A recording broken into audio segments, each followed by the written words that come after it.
Did you know? Goodfellas was based on the 1986 book Wise Guy, Life in a Mafia Family by Nicholas Pileggi. The book covered the story of Henry Hill's time with the mob from when he was a child in 1955 till the 1980s when he was testifying against his former partners in crime. During this time, Hill was persuaded by his attorney to get his story in print. So he got in contact with Simon & Schuster, a publishing company, and sold his life story for about $100,000. However, at the time, there was a New York law which prevented criminals from profiting off the story of their crime.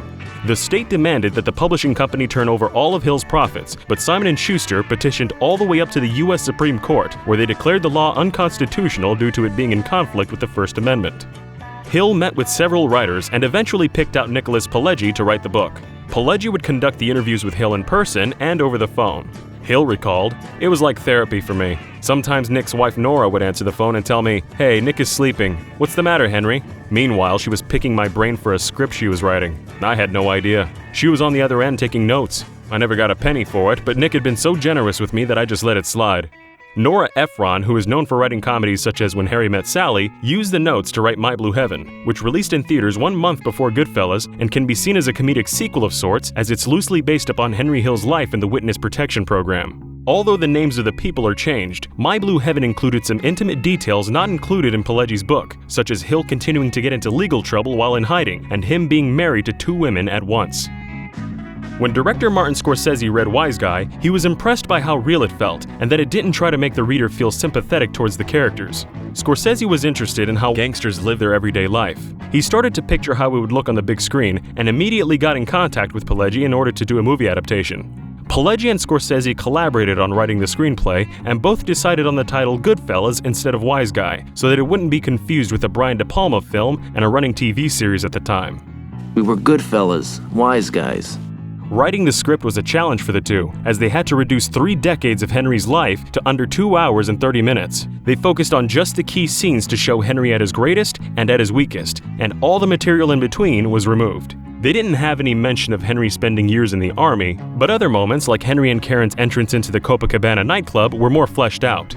This 3-minute-long scene was all done in a single uninterrupted shot, and ends on comedian Henny Youngman telling his one-liner jokes. But during the filming, they had difficulty having Youngman come out on time as the camera panned over. To solve this problem, they had Ray Liotta gesture towards the stage to tell the camera operator when Youngman was ready. For his role as Henry Hill, Ray Liotta listened to hours of audio tapes of Hill being interviewed by Pileggi so that he would properly characterize the way he talked. Liotta even imitated Hill's laugh. After the movie's release, Liotta met with the real-life Henry Hill, and Hill thanked him for not making him look like a scumbag. Liotta was disconcerted and responded with, "Did you see the movie? Dude, that's just so not cool. You did drugs and you cheated on your wife." Lorraine Bracco portrayed Henry's wife Karen, not as a sympathetic character, but as someone who is increasingly engrossed in the mob lifestyle. Bracco had to develop the character herself as she didn't have as much material on her respective character compared to the other actors, like audio recordings. On set, prop money was used, but real money was handed only to a few actors, so they'd be immersed in the role.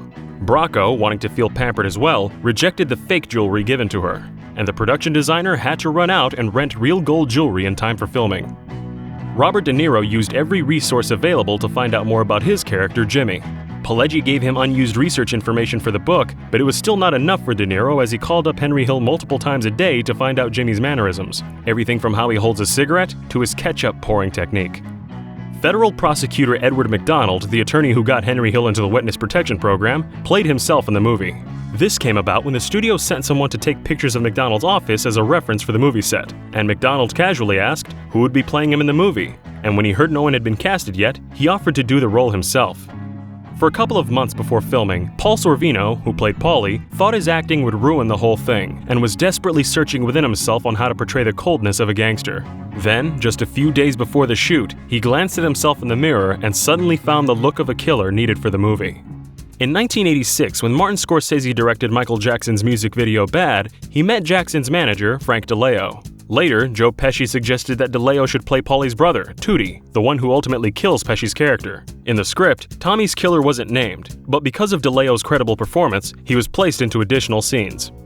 Interestingly, both of Martin Scorsese's parents appeared in Brian De Palma's Wise Guys as well as in Goodfellas. Charles Scorsese played Vinnie, who oversaw Tommy's murder, while Catherine Scorsese played Tommy's mother. Most of Mrs. Scorsese's lines were completely improvised. For her dinner scene, she wasn't told that Tommy had a body in the trunk, and the only directions given to her was to be happy that her son is home. She even cooked the food herself using her own recipes, and in 1996, she published a cookbook featuring the scene on the cover. At the end of the movie, Tommy points his gun and fires. This was Scorsese honoring the old crime films by directly borrowing the shot from the 1903 movie, The Great Train Robbery. The actual Tommy was 6'2" and 28 years old when he died. Joe Pesci is 5'4" and was 46 years old when he played him. I'm funny how? I mean funny like I'm a clown, I amuse you? Pesci improvised the famous funny how scene, which was something he really encountered in a club. He thought the incident would work well with his character, and during rehearsal, he tried using some of the lines he recalled, and Scorsese wrote down what worked for the filming.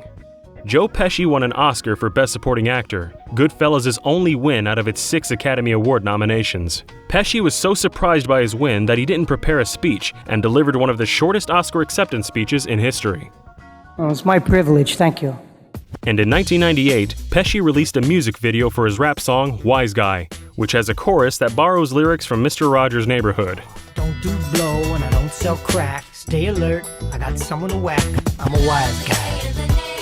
I'm a wise guy. In just 10 years after the movie's release, the Library of Congress selected Goodfellas to be preserved in the National Film Registry due to the film's cultural significance. Goodfellas has influenced many movies and shows, including The Daily Show, where it has been frequently referenced over the years. On Jon Stewart's last episode hosting the show, he homaged the Copacabana scene by touring the show's office and meeting the crew. It even cameos Martin Scorsese, who jokingly accuses The Daily Show of excessively ripping off Goodfellas. If you want more facts on gangster films, check out the Did You Know Movies video on Reservoir Dogs. If you like this video, consider giving it a like and subscribing to the channel.